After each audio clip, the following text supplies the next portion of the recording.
ang mga kwento ng pag-ibig, kwento ng buhay at kwento ng pag-asa dito sa Barangay Love Stories. Love Stories.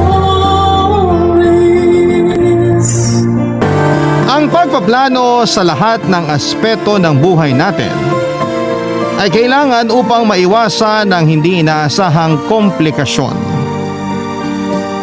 Hindi ito masama lalo na kung may balak tayong bumuo ng sarili nating pamilya. Ikaw kabarangay, ano ang mga plano mo sa buhay?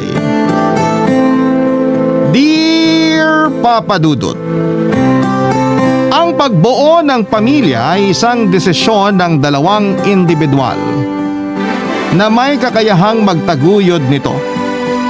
Hindi lang sa isip at salita kundi mas lalong sa gawa. Dahil kapag nagkaroon na kayo ng mga anak, responsibilidad ninyong mag-asawa ang mga batang dinala ninyo sa mundong ito. Bawat batang sinilang at isisilang pa lamang ay may karapatang magkaroon ng maayos na buhay. Yung malayo sa gutom at mga sakit. At dapat nag-aaral din sila imbes na maagang nagtatrabaho. Kaya nga ang pagpapamilya ay pinag-iisipan at pinaplano. May kasabihan na the more the merrier, o sa Tagalog ay mas marami, mas masaya. Yun yata ang isinabuhay ng mga magulang ko kaya dumami kaming magkakapatid. Isang dosena kami, Papa Dudut, pero bago ko ikwento ang aming istorya ay magpapakilala muna ako sa inyong lahat. Tawagin niyo na lamang ako sa pangalang Madel. 27 years old at kasalukuyang nasa Italy bilang domestic helper. Nandito na ako simula noong 24 years old ako. Malaki kasi ang pangangailangan namin sa pera kaya noong nagkaroon ako ng oportunidad na mag-abroad ay hindi ko na pinalagpas pa.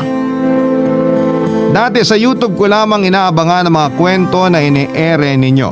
Kaya laking tuwa ko noong sinimulan nyo nang mag-Facebook Live Lunes hanggang Biyernes.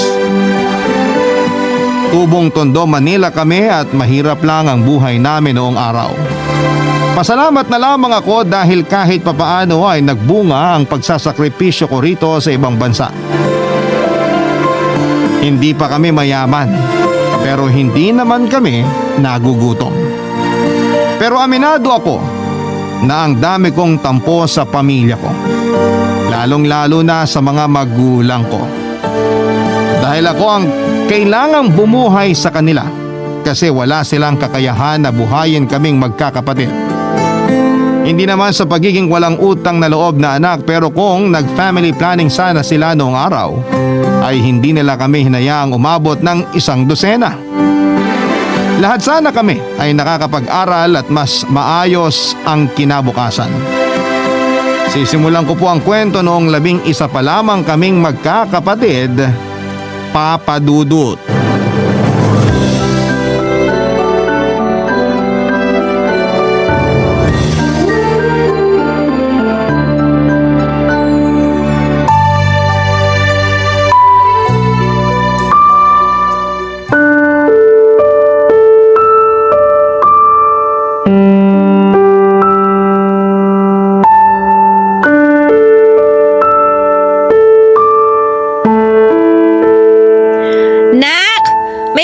Sa kaldero? Po? Kung may kanin pa ba? Kahit bahaw lang, nagugutom kasi ako eh. Simot na po kaldero nung tanghalian. Kulang pa nga kasi bitin daw kanin, sabi nung iba kong kapatid. Kahit totoong walang natira? Nasaan ba yung kaldero? Patingin nga ako. Hinugasan ko na nga po yung kaldero eh. Wala na po kahit tutong. Walang yan namang buhay to, oo. Ang sisiba naman ninyo. Nay naman, bakit kayo ganyan magsalita? Eh kakakain lang natin tapos nagugutom na naman kayo. Eh ano bang pakialam mo? Makokontrol ko ba tong gutom ko? Hindi po. Sorry po. May magagawa ba yung sorry mo? May ibsan ba niyan yung gutom ko? Magsasaing na lang po ko para makakain kayo. Wag na! Ayoko na kumain ng kanin. Sabi niyo po nagugutom kayo. Ano ba talaga? Oo nga, pero ayoko na nga ng kanin. Hamburger na ang gusto ko ngayon. Hamburger? Saan naman po tayo kukuha nun? Wala ka bang barya dyan? Po? Wala po, Nay. Kahit 25 lang, bili mo ako dyan sa kanto. Bigla kasi ako naglaway sa hamburger ngayon eh. Abanuhan mo na muna. Wala nga po kong pera, Nay. Kahit kailan naman talaga, napakawalang kwenta mo. Alam mo ba kung gaano kahirap magbuntis tapos hindi mo nakakain yung mga gusto mong kainin? Ha? Buntis po kayo? Oh, bakit nagulat ka? Kasi ngayon ko lang po nalaman na buntis kayo, Nay. Hindi ko lang yata nabanggit sa'yo pero oo, buntis ako. Kaya sana maawa ka sa akin, anak. Hirap na akong pigilan yung gutom ko. Ang hirap-hirap na nga po ng buhay natin tapos nakuha niyo pang mag-anak uli ni tatay. Anong sabi mo? Bakit ganyan ka magsalita sa nanay mo, Madel?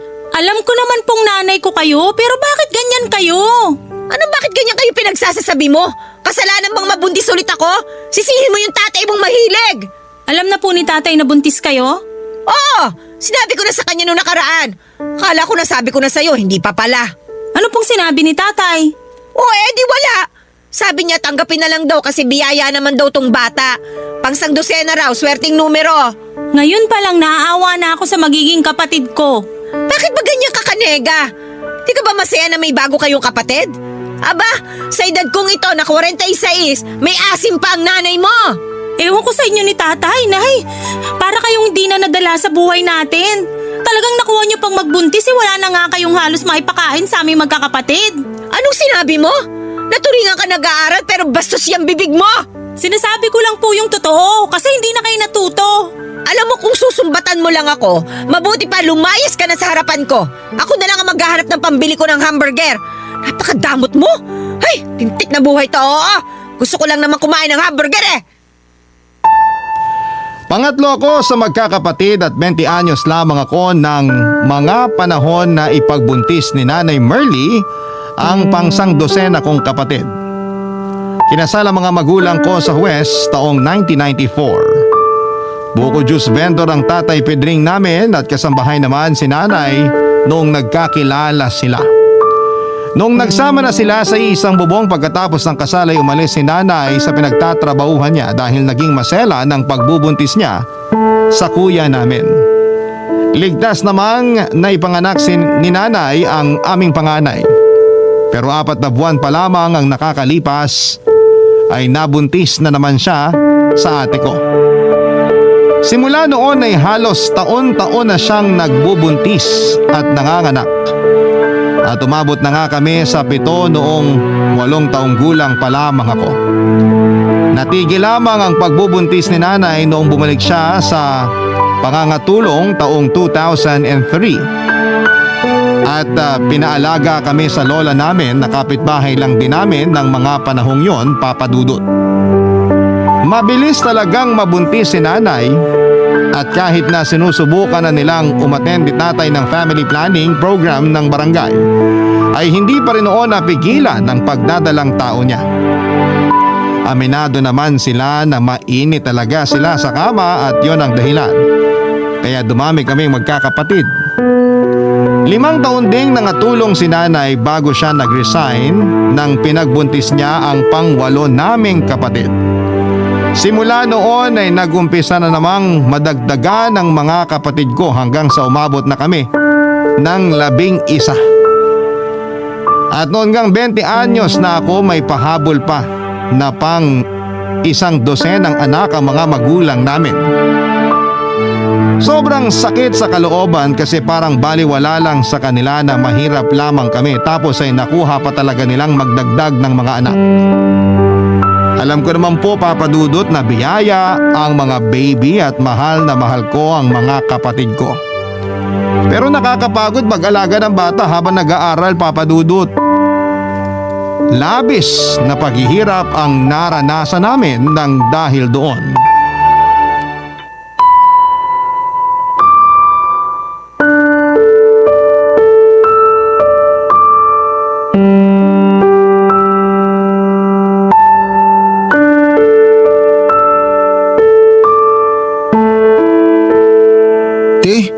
Mamaya ulam naman natin adobong manok. Purgang-purga na ako sa adobong sitaw at adobong kangkong eh. Ay, alam mo namang wala tayong perang pambili ng manok, di ba? Binabudget ni nanay yung perang binibigay ni tatay galing sa pagtitinda niya ng buko. Narinig ko kanina na baka kulangin daw yun sa bigas pa lang. Ano ba yan? Lagi na lang kukulangin. Kailan ba magiging kasya na pambili ng manok yung kita ni tatay? Oh, bakit ganyan ang tono mo? Alam mo namang mahirap lang tayo tapos naghahanap ka pa ng wala sa atin. Gusto ko lang naman kumain ng manok eh. Huwag mo na ako pagalitan. Hindi ako magagalit sa'yo kung maayos lang sana pananalita mo. Sa lagay parang di ka marunong umintindi ah. Sinabi ko na nga nakukulangin yung budget natin para makabili ng manok kaya kainin mo na lang kung ano yung ihahain ni nanay mamaya. Kung hainan kanya ng bubog, kakainin mo? Kasi sabi mo kainin kahit anong ihain ni nanay eh. Para ka namang siraulo, Junior. Ikaw yung parang siraulo. Parang okay lang sa'yo na kumain ng adobong kangkong at adobong sitaw habang buhay. Bago ka magreklamo tungkol sa ulam natin, bakit di ka na lang magpasalamat na meron tayong inuulam? Alam mo naman na mahirap lang tayo, hindi ka pa makaintindi dyan. Saka sandali, maalala ko lang ah. Ano na naman yan? Akala mo ba di ko alam na puro ka lang lakwatsa sa eskwelahan? Ni hindi ka nga pumapasok ng klase mo kasi nandun ka sa bilyaran, tumatambay at nagyoyosi. Ha? Sino naman may sabi sa'yo niyan? Hindi na yun importante, pero kala mo ba hindi ko yun malalaman? Huwag mong subukang i-deny. Di ikaw na magaling. Aray ko naman ate. Pal ng mukha mo, ikaw pa mayabang ah. Bakit ka ba nangahampas? Nagtatanong ka pa talaga? Pasalamat ka di ako pumapatol sa babae. Abay, subukan mo lang kasi may kalalagyan ka talaga sa akin. Huwag ka na kasing magalit. Sinong di magagalit? Sige nga. Pinag-aaral ka tapos nagbubulakbol ka lang pala? Pinangyoyosi mo lang yung baon mo tapos ikaw pa may ganang magreklamo na laging adobong kangkong at sitaw yung ulam natin? Nakakatamad namang mag-aral, te. Ikaw lang naman yung pilit ng pilit sa akin na mag-college pa ako ayoko nga. Sobrang hirap ng kurso ko. Di ako makasunod sa mga lesson namin. Di ba sabi mo gusto mo naman yung kurso mo? Noon yun, pero ngayon ayoko na. Kaya mas gusto mo na lang mag-cutting class at tumambay sa bilyaran habang ginagastos sa sigarilyo yung baon mo. Baon ko naman yun ah. Akin na yun. Kaya wala ka na dapat pakialam kung ibili ko man yun ng Yossi. Ba't sumusobra ka na talaga sa mga katwiran mong baluktot ha? Sige te, pag tinamaan ako ng hampas mo, gaganti na talaga ako. Kapal ng mukha mo mga twiran ng ganyan na sinasayang mo lang sa bisyo mo yung perang binibigay sa atin na kuya at ate. Kaya ka nga pinapag-aral para magkaroon ka ng maayos na kinabukasan eh.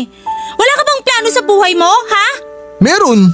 Pero di na nga kasama dun yung makapagtapos ako ng pag-aaral. Ewan ko sa'yo. Kanina ko pa sinasabi sa'yo huwag ka na kasing magalit. Hayaan mo na lang ako te. Hahanap na lang ako ng trabaho para pag kumita ako ng pera, ako na bibili ng manok na iaadobo natin. Sana nga makahanap ka ng trabaho kasi dito sa bahay natin, hindi ka na mautusan tapos malalaman ko pa na di ka rin nag-aaral. Sakit mo naman magsalita. Makaalis na nga lang sa pesteng bahay na to. Doon na lang ako makikikain sa bahay ng tropa ko. Nabanggit niya sa akin kanina na lechong baboy daw yung ulam nila. Ha! Hindi ka na talaga nahiya! Hindi lahat ng mga kapatid ko ay nag-aaral. Iilan lamang kami dahil nga hirap sina nanay at tatay na ibigay ang pangangailangan namin, lalo na sa pangbaon sa pang-araw-araw. May sarili ng pamilya ang kuya at ate namin pero mabuti na lamang dahil nagbibigay pa rin sila ng allowance sa akin para pambaon namin ng mga kapatid ko. Kami ni Junior ang inaasahan nila na makapagtatapos ng kolehiyo, lalo pa na nasa elementary at high school pa lamang ang iba naming nakababatang kapatid.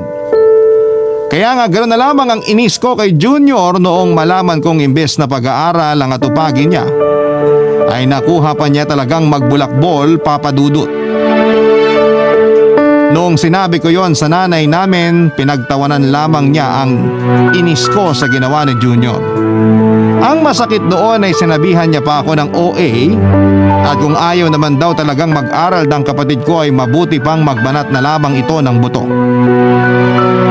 Ang totoo ay hindi yon ang unang beses na sinabi sa amin ni nanay na magtrabaho na lamang kami imbes na tapusin namin ang pag-aaral. Masyado raw kasi kaming ambisyoso dahil ang gusto kong makapagtapos kami ng kolehiyo ni Junior. Sapat na raw kasi na nakababasa kami at nakasusulat at nakapagbibilang. Pero pinilit ko pa rin mag-aral hanggang sa makakuha ako ng scholarship. Pero palagi akong sinusumbatan ng nanay ko na wala naman daw akong mararating. Wala rin namang sinasabi si tatay kapag nagsasalita ng mga masasakit sa amin si Nanay Papa Dudut. Kaya naman mas lalo lang nadagdagan ang sama ng loob ko sa mga magulang namin. Barangay Love Stories. Barangay Love Stories. Sa kabila ng lahat ay hindi ako yung klase ng tao na mapagtanim ng galit lalo na sa mga magulang namin. Iniisip ko pa rin na buti nga na hindi sila katulad ng iba na pinapalaglag o pinapaampon ng mga anak nila kasi hindi na nila kayang buhayin pa. Kahit na madalas ay salat kami sa pagkain at material na bagay, masaya ako na kumpleto kami. Gabi-gabi bago ako matulog ay lagi akong nagdarasal na sana ay magbago ang kapalaran ng buhay namin. Kasi kahit na hindi ako ang nanay ng mga kapatid ko ay nagwo-worry pa rin ako para sa kinabukasan nila pagdating ng panahon.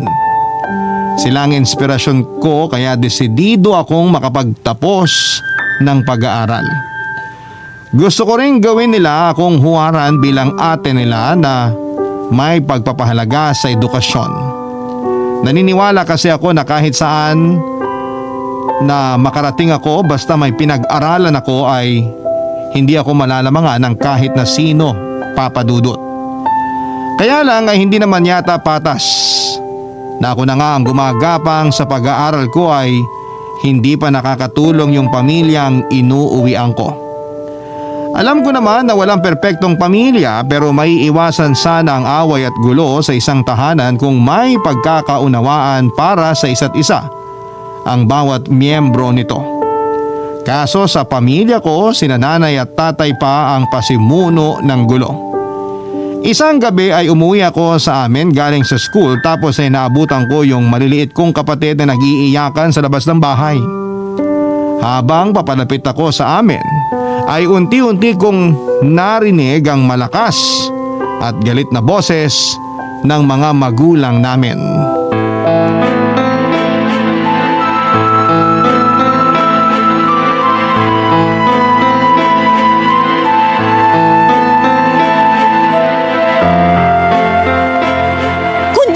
Sugapat makasarili, Pedring!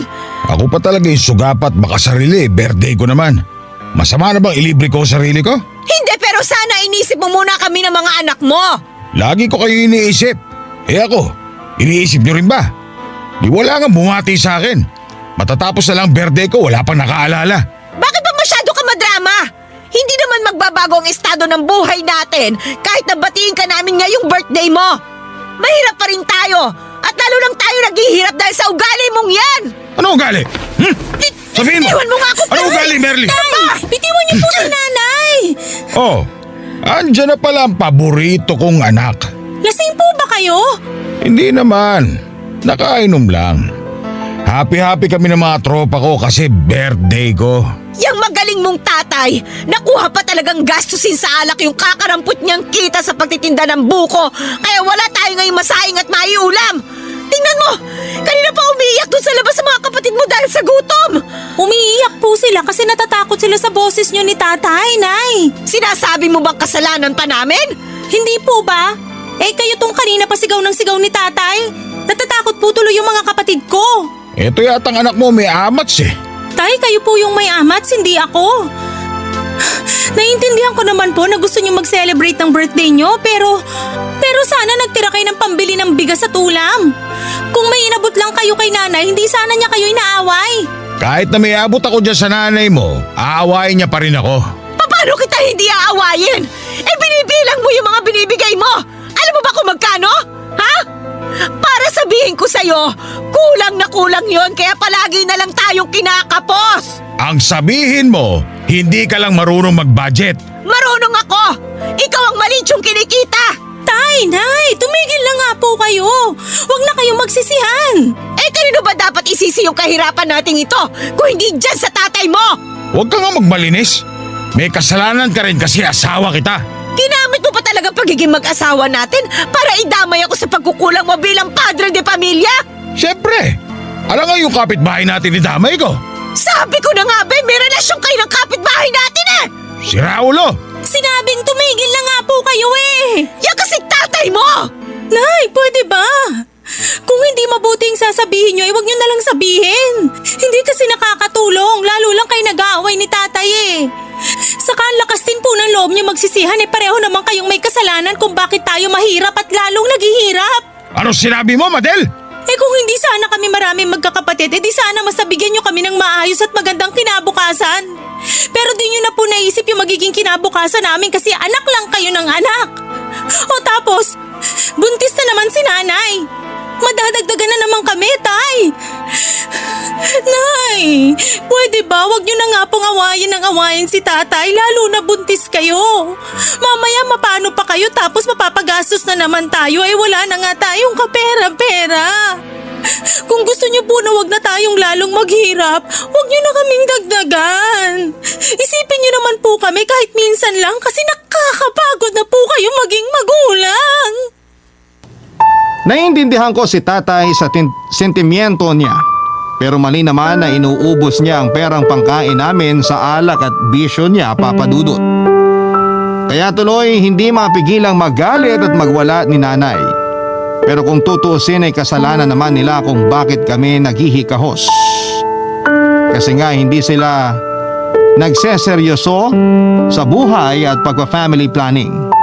Kaya eto, kaming mga anak nila ang apektado sa problema nila.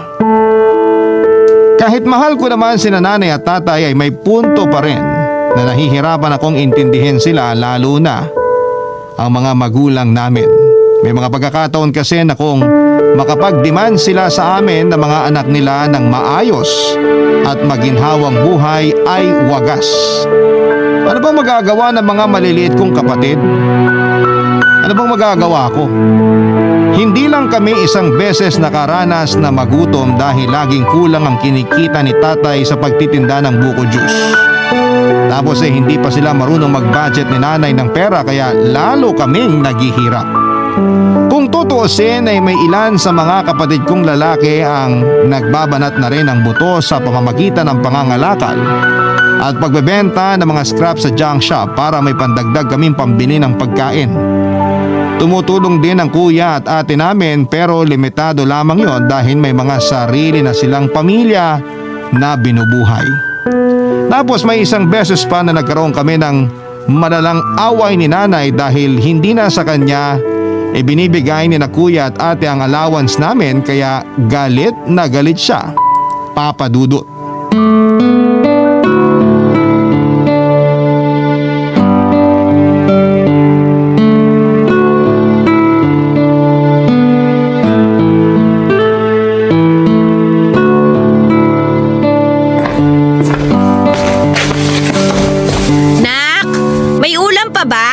Opo, Nay. May natira pa pong kaldereta dyan. Nasa may loob ng kaldero kasama yung bahaw na kanin. Wow!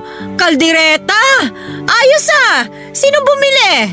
Bigay po ni ate. May sobra raw po kasi sa ulam na niluto nila. Ah, nagkita na pala kayo ng ate mo. Opo, Nay. Ito po yung sobrang pera sa allowance na binigay nila kuya. Akin na dali. Ito lang? Opo, Nay. 1,000 lang to ah. Magkano bang binigay nila? 2,500 po. Akin na muna yung 1,000. Po? Akin na muna kako yung 1,000. Bakit ba ang bingi-bingi mo? Hindi po ako bingi. Narinig ko po kayo, Nay. Pero bakit niyo po hinihingi yung pera para yun sa allowance namin sa school ng mga kapatid ko? Alam ko. Ibabalik ko rin. Hihiramin ko lang naman. Yung huling beses na hiniram niyo po yung 500 sa allowance namin hindi niyo na binalik. Nagalit pa kayo nung siningil ko kayo. Bakit mo ba kasi ako sinisingil? Nanay mo ako. Baka naman nakakalimutan mo sinong nagluwal at nagpalaki sa'yo. Ayan na naman po kayo sa panunumbat nyo kaya ayoko na kayong pahiramin eh. Saka allowance po namin yun. Pinagkakasya na nga lang po namin pero madalas short pa lalo na kapag may project kami ni Junior sa school. Napakaswapang mo naman, Madel. Hindi po ako madamot, Nay. Kayo nga yung hindi nagbibigay ng baon sa amin kasi lagi niyong sinasabi na kulang pera natin kaya mas mabuti pang tumigil na lang kami sa pag-aaral. Alam mo, matagal na sanang plano yan. Ikaw lang naman tong kating-kati na makapagtapos ng college eh. Ewan ko ba naman sa'yo? Alam mo namang mas mahirap pa tayo sa daga. Pero pinipilit mo pa rin yung gusto mo na makapagtapos. Ang Abnaw din naman ang utak mo ano? Ang taas ng ambisyon mo. Hindi ka na lang makontento na nakakabasa ka at nakakapagsulat. Mataas po talaga pangarap ko. Pero di naman yun para sa sarili ko lang. Kasi kasama po kayo doon ni tatay at ang mga kapatid ko, Nay.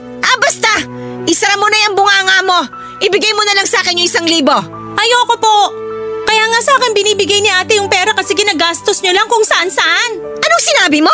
Totoo naman po Hindi kayo marunong mag-budget ng pera. Kung saan-saan nyo ginagastos kaya lagi kayo nag-aaway ni tatay. Abnormal ka ba?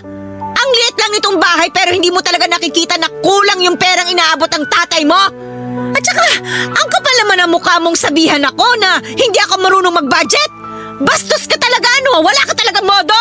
May modo po ako, Nay. Nire-respeto ko kayo ni tatay pero minsan nakakapagod kayo. Ako yung pagod na sa pamilyang ito. Sige, kung ayaw mong ibigay yung 1,000, abay di wag mong ibigay. Sayong-sayo na. Isigang mo para ulamin ninyo ng mga kapatid mo. Ayoko na rin kumain. Magpapakagutom na lang ako hanggang mamatay ako.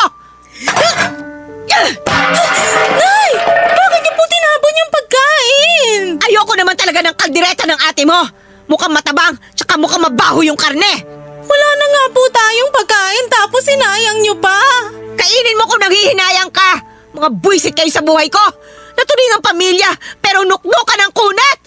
Tubuan sana kayo ng mga pigsa sa muka. Masakit para sa akin na marinig yung mga sinabi ng sarili kong ina. Lalo na yung gustuhin niya na tubuan kami ng mga pigsa sa mukha ng mga kapatid ko. Aminado naman ako na anak lamang ako at sila pa rin ni tatay ang mga magulang namin. Pero kailangan kong magdesisyon at makialam tungkol sa allowance na ibinibigay sa amin ng mga nakakatanda naming kapatid dahil nga hindi naman kami inaabutan ni nanay. Sa oras kasi na mahawakan na ni nanay ang perang bigay ni kuya ay hindi ko na mararamdaman yon. Mawawalan kami ng pangbaon ng mga kapatid ko. Parang naging ibang tao si nanay noong araw na yon at nakalimutan niyang anak niya ako, Papa Dudut. Hindi lang doon natapos ang isyo namin sa pera dahil kapag inaabutan si nanay ng pambudget ni tatay, nagtataka ako kasi madali lang yung nauubos. Hindi naman sa sinisilip ko kung paano niya gastusin ang mga pera ng tatay namin pero kinukutuban ako na hindi maganda na baka kung ano na ang pinagkakagastusan ni nanay. At hindi nga ako nagkamali dahil isang beses nagkaroon na naman sila ng malalang pagtatalo ni tatay tungkol sa pera. Dahil nabuking ng maraming pinagkakautangan si nanay sa lending company, Paluwagan at Bombay dahil na rin sa kakasugal niya. Barangay Love Stories. Barangay Love Stories. Habang tumatagal ay dumarami ang tampo ko sa mga magulang ko, lalo na sa nanay namin, Papa Dudut. Para sa akin ay hindi na nga niya nagagampanan ng maayos ang pagiging ilaw ng tahanan ay nakuha pa niyang dagdagan ang sangkatutak na problema namin. Umiyak pa nga si tatay noong kwentahin nilang lahat ang mga utang ni nanay. Umabot din kasi ng 30 milyon at para sa amin ay napakalaki noon, lalo na't wala namang permanente at maayos na kabuhayan ng pamilya namin. Gulat na gulat kami at hindi makapaniwala na pinatalo lamang ni nanay sa sugal ang lahat ng perang yon. Bagaman kita ko naman sa mata niya ang labis na pagsisisi, ay wala na ring magagawa ang pag-iyak niya, Papa Dudut. Kaya naman doon ako nag-decide na maghanap ng trabaho habang nag-aaral. At kahit na alam ko na may hirapan akong pagsabayin ang dalawang yon, lalo na sa demanding ang kurso ko ay tinatagang ko na lamang ang loob ko at ginawang motibasyon ang kahirapan ng pamilya namin para magpatuloy. Maswerte naman kasi ako na nakapasok ako sa isang fast food chain bilang service crew at nung kumikita na ako ng pera, ay ginamit ko yon para may pambili kami ng pagkain. Kami naman ni tatay ang magkatulong sa pagbabayad ng utang ni nanay kahit paunti-unti. Lalo na may iba sa mga naniningil sa kanya ang galit na at gusto na siyang ipabarangay. Awang-awa ako sa nanay namin pero kasalanan naman niya kung bakit kami lalong naghihirap. Pero hindi ko akalain na may mas isasadsad pa pala ang kondisyon ng pamumuhay namin noon.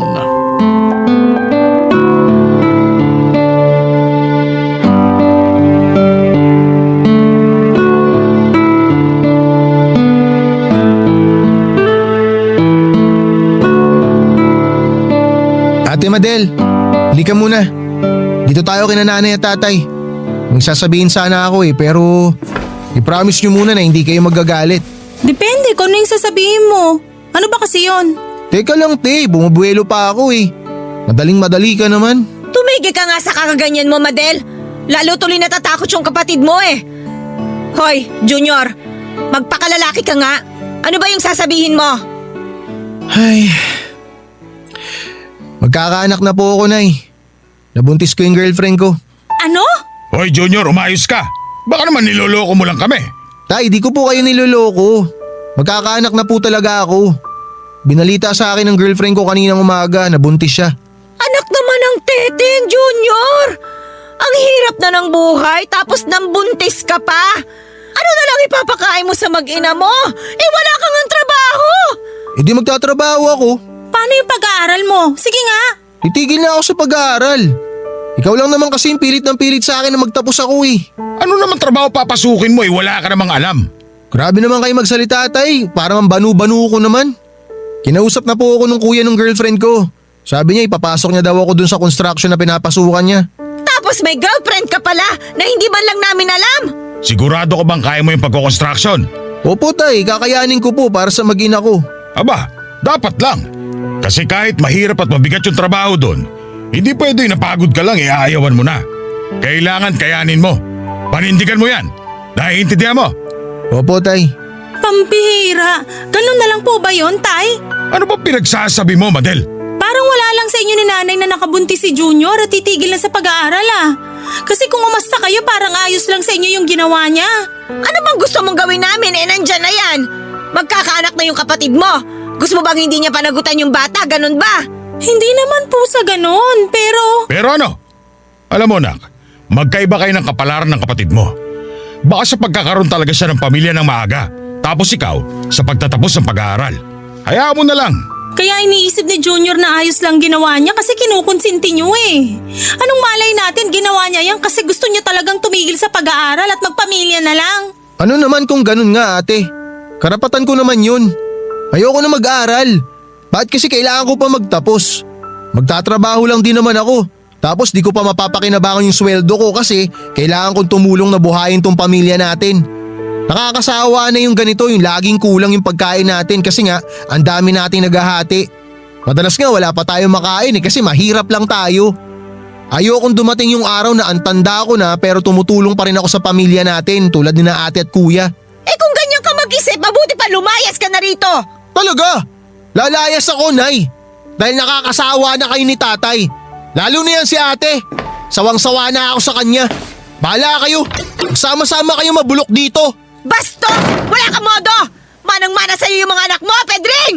Ako na naman ang pinagdiskitahan mo. Kasalanan niyo po talaga to ni nanay, Tay!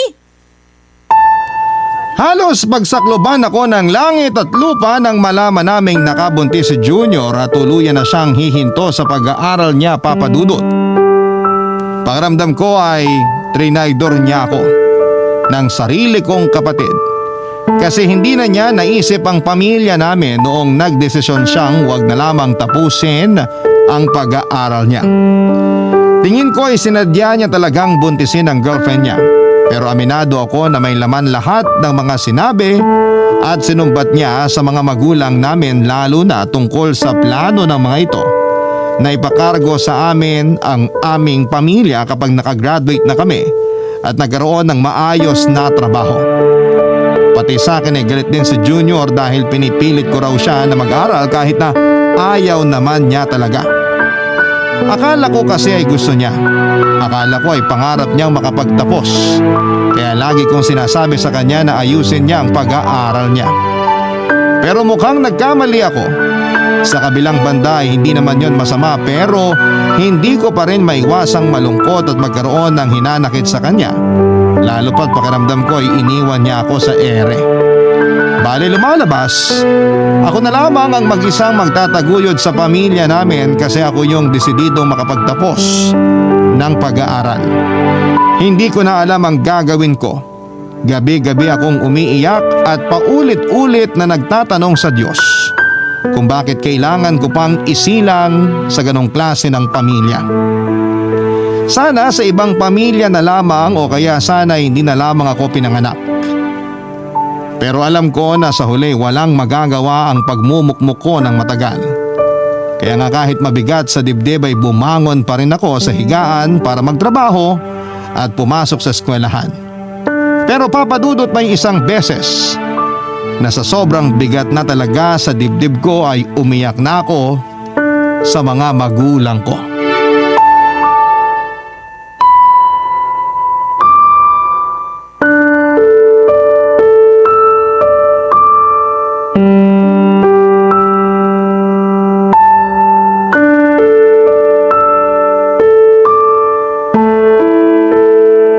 Ano ba yan? Adobong kangkong na naman ang ulam? Kapon ganito na rin ulam natin ah. Eh yan lang ang kinaya nung perang ibinigay mo eh. Kaya bakit ka nagrereklamo? Umay na kasi ako. Eh di laki-lakihan mo yung binibigay mo para naman may paghain kita ng fried chicken. Yun palang hana pero yung perang inuuwi kakarampot. Huwag mo na akong pagalitan ha. Pagod ako sa trabaho, Merly. Ikaw nagsimula eh. Akala mo sa akin papatalo ako sa'yo? Hoy, baka nakakalimutan mong kailangan ko na ulit magpa-check up. Baka hindi na tumitibok ang puso nitong anak mo sa sinapupunan ko. Hindi pa nga sapat yung ipon ko. Pwede bang sa susunod na buwan na lang? Ano? Yan din ang sinabi mo nung nakaraang buwan na. Pumila ka na lang doon sa center. Baka may libreng check-up. Hirap sa'yo, arte-arte mo. Gusto mo pa talaga doon sa mahal. Abay malamang. Ang tagal kaya ng pila sa center tapos minsan wala pang doktor. Nakakapagod magpabalik-balik. Masakit na tong likod ko at balakang ko. Palibasa kasi hindi ikaw yung nagbubuntis eh. Ay nako, manahimik ka na nga lang dyan. Gusto kong kumain ng tahimik. Kung gusto mo pala ng tahimik, abay di doon ka sa sementeryo. Hayop naman yung bunganga mo, Merly. Hindi mo ba matikom yan? Musa lang kita eh. Ang tigas sa mukha mong babae ka ha. Sasampalin na talaga kita. Ano, sige, subukan mo para makita mo ang hinahanap mo. Sumosobra ka na talagang babae ka. Sinabing tumigil na po kayo eh! Wala na ba talaga kayong gagawin kundi laging mag-away? Kasi kung oo, mahiya naman po kayo. Maliit na bagay lagi nyo nalang pinalalaki. Take nyo pa yung mga bata. Mabuti sana kung hindi namin naririnig mga pinagsasasabi nyo sa isa't isa pero abot hanggang kapitbahay yung mga boses nyo. Tapos kayo pa yung galit pag sinaway kayo. Sobra na po kayo. Oh, ano bang iniiyak-iyak mo dyan? Pagod na po kasi ako. Pagod na ako sa pamilya natin. Lalo na sa inyo ni tatay. Take niyo pa yung mga kapatid ko pag nag-away kayo eh. Palagi kayo nagsusumbatan at nagsisisihan kung bakit tayo mahirap. Eh kasalanan niyo naman kasi anak kayo ng anak. Tay, pag nag-uusap tayo, lagi niyong sinasabi sa akin na mag-aral ako ng mabuti kasi ako na lang yung pag-asa niyo ni nanay. Gusto niyo bigyan ko ng maayos na kinabukasan mga kapatid ko para hindi matulad sa inyo pero sana alam niyo rin kung gaano kahirap yan para sa akin. Ang taas ng expectation niyo sa akin ni nanay kasi alam niya na mahal ko yung pamilya natin. Pero pagod na po ako. Tapos lagi pa kayong ganyan ni nanay. Yung nag-aaway. Yung nagsisigawan. Yung nagsasabi ng di maganda sa isa't isa na para bang di kayo mag-asawa. At naririnig pa ng mga kapatid ko. Ay, pasensya ka na anak. Sa totoo lang, hindi ko alam yung sasabihin ko. Kasi totoo naman lahat ng mga sinabi mo. Kasalanan namin ng nanay mo kung bakit ganito yung buhay natin. At mali na iatang namin lahat sa'yo. Merly, mag-sorry ka sa anak natin. Sorry na. Huwag ka na umiyak. Anak, galit ka ba sa amin ng tatay mo? Hindi po ako galit sa inyo. Hindi ko lang po mapigilang umiyak, Nay. Uy, siya, sige. Kaya nga tumahan ka na. Pasensya ka na talaga sa amin, ha? Kasi masyado lang kaming nadala ng mga damdamin namin. Hindi namin kayo naisip. Alam mo, tama ka naman sa mga sinabi mo eh. Ayaw lang namin tanggapin ang tatay mo na kami yung responsable kung bakit sangdosena kayong magkakapatid at kung bakit hirap na hirap tayo sa buhay. Tapos, kami pa yung may ganang magreklamo at isinisisi sa inyo yung kahirapan natin. Naiintindihan namin kung napapagod ka na sa pamilya natin, Madel. Kami kasi talaga ng nanay mo yung dapat magtaguyod sa mga kapatid mo at hindi ikaw. Hindi kayo ni Junior. Kaya nga siguro yun umalis na sa atin at hindi na tinapos ang pag-aaral niya. Napagod na rin katulad mo. Tay, iba naman po ko kay Junior. Naging emosyonal lang po ko pero hindi ko naman po tatalikuran yung pamilya natin. Hindi ko po kakayaning iwanan kayo pati na yung mga kapatid ko. Kaya nga kahit mahirap pagsabayin yung pag-aaral at pagtatrabaho ginagawa ko. Pasasaan din naman at makakatapos ako. Tulad ng pangarap ko sa sarili ko ay nakapagtapos ako ng pag-aaral, Papa Dudut. Pero saglit lang akong nagtrabaho dito sa Pilipinas dahil noong nagkaroon ako ng oportunidad na makapag-abroad ay hindi ko na po yun pinakawalan pa. At kahit na malayong malayo sa kursong tinapos ko yung trabaho ko sa kasalukuyan, ay hindi ko po ito ikinakahiya dahil kumikita po ako dito ng disente na siyang malaking tulong sa pamilya ko sa Pilipinas. Ako na po ang nagpapaaral sa mga nakababata kong kapatid, Papa Dudut. At kahit malayo ako, lagi ko sa kanilang sinasabi na pahalagahan nila ang edukasyon. Dahil ito lamang ang kayamanan na maipapamana namin sa kanila. Nagtitinda pa rin ng buko juice si tatay pero nakatricycle na siya. Isa po yung sa request niya na sa awa naman ng Diyos ay naipundar ko mula sa pagtatrabaho ko dito. Meron na rin kaming maliit na tindahan na siya namang pinagkakabalahan ni nanay. Masayang masaya ako kasi kahit na hindi pa kami mayaman ay hindi na po kami nagugutom katulad noong araw. At kahit papaano ay naibibigay ko na rin ang pangangailangan ng mga kapatid ko. Nakakapagod at nakakalungkot ang mapalayo sa mga mahal mo sa buhay pero wala akong hindi kayang gawin. Alang-alang sa kanila, sila po ang inspirasyon ko kaya ako nagpapatuloy at lumalaban sa buhay ko. Hanggang dito na lamang po ang sulat ko, Papa Dudut. Maraming salamat po sakaling mapili po ninyong i-ere sa Barangay Love Stories. Sana po ay kinapulutan po ito ng aral at inspirasyon ng mga kabarangay natin. God bless and more power sa Barangay LS. Ang inyong forever, kapuso at kabarangay, Madel. Nagustuhan ng iyong napakinggan? Ituloy yan via live stream sa www.gmanetwork.com/radio.